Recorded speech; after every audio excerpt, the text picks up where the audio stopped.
আশা করি আপনারা ইতিমধ্যেই জেনে গেছেন বিহারের মতো পশ্চিমবঙ্গ আগস্ট মাস থেকে ভোটার কার্ড ভেরিফিকেশন শুরু হতে চলেছে, এবং এই নিয়ে কিন্তু ডিটেলসে আমি একটি ভিডিও বানিয়েও দিয়েছিলাম যে কাদের জন্ম কত সাল থেকে কত সালের মধ্যে হলে কাদের ক্ষেত্রে কি কি ডকুমেন্ট প্রয়োজন। ঠিক আছে, তো সেই ভিডিওতে আমি বলেছিলাম যে আপনাদের যদি আর কোনো রকম কোনো কনফিউশন থাকে মনে, তো আপনারা কমেন্ট করে জানাবেন। তো সেই সমস্ত কমেন্ট নিয়ে আজকের ভিডিওতে আমি এক এক করে আলোচনা করব। আর আমি সেই কমেন্টগুলো নিয়েছি যেগুলো কি বেশিরভাগ মানুষের ক্ষেত্রে যে সমস্ত সমস্যাগুলো রয়েছে সেই ধরনের কমেন্টই নিয়েছি। তো যদি আপনার নিজের ক্ষেত্রে কোনো সমস্যা নাও থাকে, তাও আমি আশা রাখবো আপনার ভিডিওটি একবার সম্পূর্ণ দেখে নেবেন, যাতে আপনার ফ্যামিলি বা আপনার বন্ধু বান্ধব বা প্রতিবেশীর কারো কোনো সমস্যা হলে আপনারাই তার সমাধানটা করে দিতে পারেন। ঠিক আছে, তো আমি দেবাশিস আর আপনারা দেখছেন আপডেট বাই দেবাশিস চ্যানেল। তো চলুন সমালোচনা করে শুরু করা যাক। তো প্রথম আসি, প্রথম কমেন্টে বলেছেন যে ডেট অফ বার্থ 1980-তে, বার্থ সার্টিফিকেট নেই, 2002-এর ভোটার লিস্টে নাম আছে, তাহলে হবে কি? হ্যাঁ, অবশ্যই হবে। 2002-এর ভোটার লিস্টে নাম থাকা মানে আপনাদের আর কোনো রকম কোনো ডকুমেন্টই লাগবে না। ঠিক আছে, 2002-এর ভোটার লিস্টে নাম আছে মানেই আপনাদের আর কিছুই করতে হবে না, শুধু জাস্ট ফর্মটা ফিল আপ করলেই কমপ্লিট হয়ে যাবে। নেক্সট কি বলেছে যে স্যার আমার বাবার নাম 2002 সালে আছে, কিন্তু 2025-এ নাম কারেকশন করেছে, কি করা যাবে? তো নাম কারেকশন সাধারণত কয়েকটা ওয়ার্ডের হয়। ঠিক আছে, হয়তো দেবাশিস DEBASH আছে, সেখানে SISH এরকম একটা কিছু হলো। ঠিক আছে, মানে এই ধরনের, মানে দু একটা ওয়ার্ডের এদিক ওদিক বা চেঞ্জ হয়।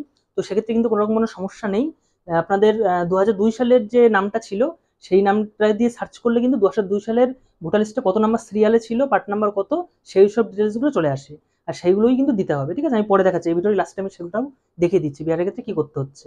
আর একটা কথা বলে রাখি, আজকে যে ইনফরমেশনগুলো দিচ্ছি এটা কিন্তু বিহারের যে স্পেশাল ইন্টেন্সিভ কারেকশন শুরু হয়েছে সেই যে নোটিশ জারি করেছে, ঠিক আছে, ইলেকশন কমিশন থেকে, তার উপরে বেস করে কিন্তু ইনফরমেশনগুলো দিচ্ছি। আমাদের পশ্চিমবঙ্গের জন্য কিন্তু এখনো কিন্তু ইলেকশন কমিশন কোনো নোটিশ জারি করেনি। তো পশ্চিমবঙ্গের জন্য যখন কোনো নোটিশ জারি করবে তখন তো তার আপডেট সবার আগে আপনি চ্যানেলে পেয়ে যাবেন। তার জন্য অবশ্যই চ্যানেলটিকে সাবস্ক্রাইব করে রাখবেন, যাতে সবার আগে সঠিক তথ্যটা আপনারা সবার আগে পেয়ে যান।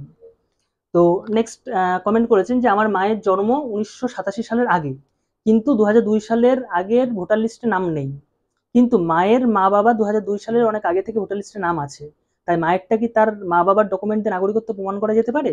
জানাবেন। তো না, এক্ষেত্রে কিন্তু 1987 সালের আগে জন্ম হলে সেক্ষেত্রে কিন্তু লাগবে নিজের ওই যে 11টা যে ডকুমেন্ট আছে টোটাল, আমি এর আগে ভিডিওতে আমি বলেছিলাম। দরকার সেই ভিডিওটার লিঙ্ক আমি ভিডিও ডেসক্রিপশনে দিয়ে রাখবো। এই ভিডিও নামের উপর টাচ করে নিচে মোর অপশন দেবে, মোর টাচ করে একদম প্রথমে আপনারা ভিডিওটি লিঙ্ক পেয়ে যাবেন। এছাড়াও ভিডিওটি শেষ হলে স্ক্রিনের উপরেই আমি ভিডিওটি ফিচার করে দেবো, আপনারা সেখান থেকেও দেখে নিতে পারেন। তো সেখানে কিন্তু আমি ডকুমেন্টের 11টা লিস্ট বলে দিয়েছিলাম, 11টা ডকুমেন্ট, তার ভিতরে যে কোনো একটা ডকুমেন্ট আপনার মার থাকতে হবে, তাহলে কিন্তু আর কোনো সমস্যা নেই। ঠিক আছে, যখন আপনারা দুইভাবে করতে পারবেন, অফলাইনেও করতে পারেন, অনলাইনেও করতে পারেন। তো অনলাইনে যখন করবেন তখন ওটা কিন্তু আপলোড করতে হবে। নেক্সট কমেন্ট বলছে বাবার 2002-এর লিস্টে নাম নেই, ঠাকুরদার নামে 1965 সালে জমি আছে, ওই ডকুমেন্ট ভ্যালিড হবে? তো না, এক্ষেত্রে কিন্তু জমির দলিল কিন্তু ভ্যালিড নয়। ঠিক আছে, যে নোটিশ অনুযায়ী যেটা অলরেডি রয়েছে বিহারের ক্ষেত্রে।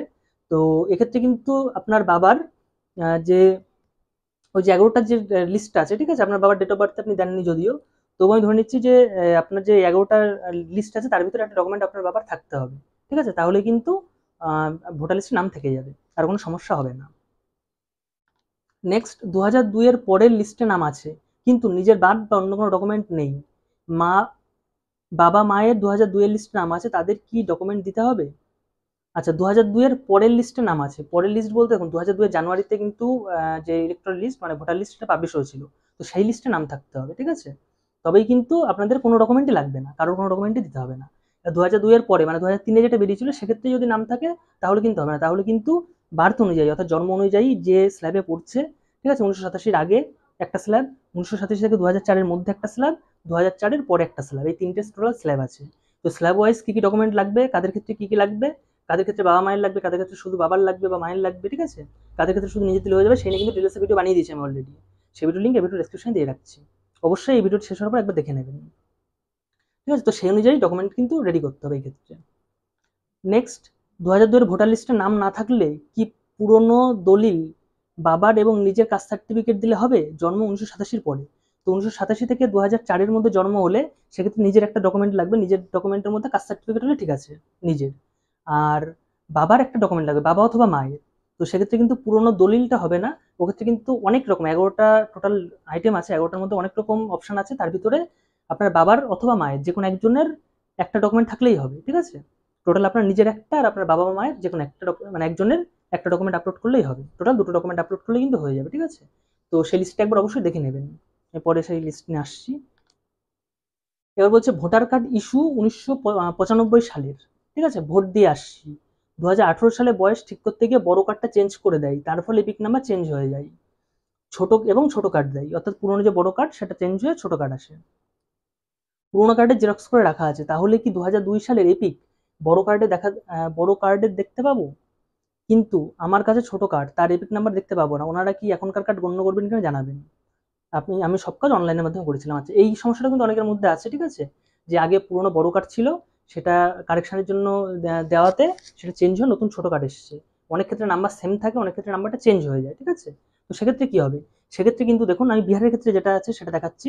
এটা হলো ইলেকশন কমিশন অফ ইন্ডিয়ার মেন ওয়েবসাইট। এক্ষেত্রে কিন্তু দেখুন, search your name in 2023 Bihari roll, ঠিক আছে। মানে বিহারের ক্ষেত্রে 2003-এর ক্ষেত্রে যে ভোটার লিস্ট, সেটা কিন্তু একদম ইলেকশন কমিশনের ওয়েবসাইটে কিন্তু দিয়ে দিয়েছে। তো এক্ষেত্রে যখন পশ্চিমবঙ্গে শুরু হবে, তখন এরকম কিন্তু পশ্চিমবঙ্গে 2002-এর যে ইরোল পশ্চিমবঙ্গের ক্ষেত্রে, সেটা কিন্তু দিয়ে দেবে।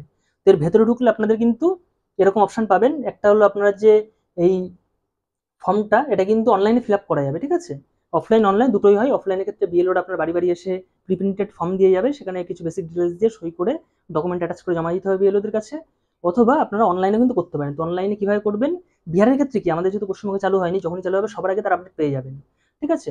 আর আপনারা সকলেই জানেন আশা করি যে আমি পঞ্চায়েতে চাকরি করি, আর আমি বিএলও সুপারভাইজারের দায়িত্ব বর্তমানে পালন করছি। তো সেক্ষেত্রে একদম অথেন্টিক খবরটা আপনারা এই চ্যানেল থেকে পেয়ে যাবেন। তার জন্য চ্যানেলটি অবশ্যই সাবস্ক্রাইব করে রাখবেন, ঠিক আছে, যখনই কোনো আপডেট আসবে সবার আগে অথেন্টিক নিউজটা আপনারা পান। তো যাই হোক, এরকম আপনারা অনলাইনে ফিল আপ করতে পারবেন, অফলাইনে ফিল আপ করতে পারবেন, ঠিক আছে। আর এক্ষেত্রে কিন্তু দেখুন, সার্চ ইউর নেম ইন 2003-এর বিহার ইরোল, ঠিক এখানে এরকম পশ্চিমবঙ্গের ক্ষেত্রে পশ্চিমবঙ্গের দিয়ে দেবে। তখন ওখানে ক্লিক করলে আপনাদের নাম দিতে হবে, ঠিক আছে। নাম, আপনাদের কত নম্বর বিধানসভা, ঠিক আছে, সেরকম দিয়ে দিলে, বেশ কিছু দু একটা তথ্য দিলে আপনাদের কিন্তু সেই টোটাল পুরো লিস্টের কত নাম্বার সিরিয়াল আপনাদের নামটা আছে সেটা কিন্তু চলে আসবে, ঠিক আছে। এবং সেই যে সিরিয়াল নাম্বারটা, সেটা কিন্তু এই অনলাইনে বা যখন অফলাইনে আপনারা করবেন সেখানে কিন্তু দিতে হবে, ঠিক আছে। মানে যেটা বারবার বলা হচ্ছে যে 2002-এর পরবর্তীতে মানে 2002-এর ভোটার লিস্টের নাম থাকলে কোনো ডকুমেন্ট দিতে হবে না, এটা সঠিক। কিন্তু ওই নামটা এখান থেকে সার্চ করে দিতে হবে, ঠিক আছে। মানে শুধু নামটা আছে ইয়েস করে দিলাম তাতে কিন্তু হবে না।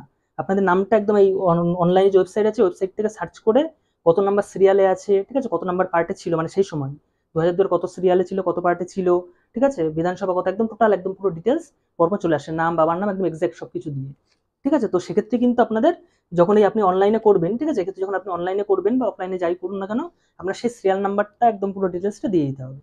তখন আপনি পুরোনো কার্ডের ডিটেলসই দেবেন, ঠিক আছে। এই হলো টোটাল বিষয়টি।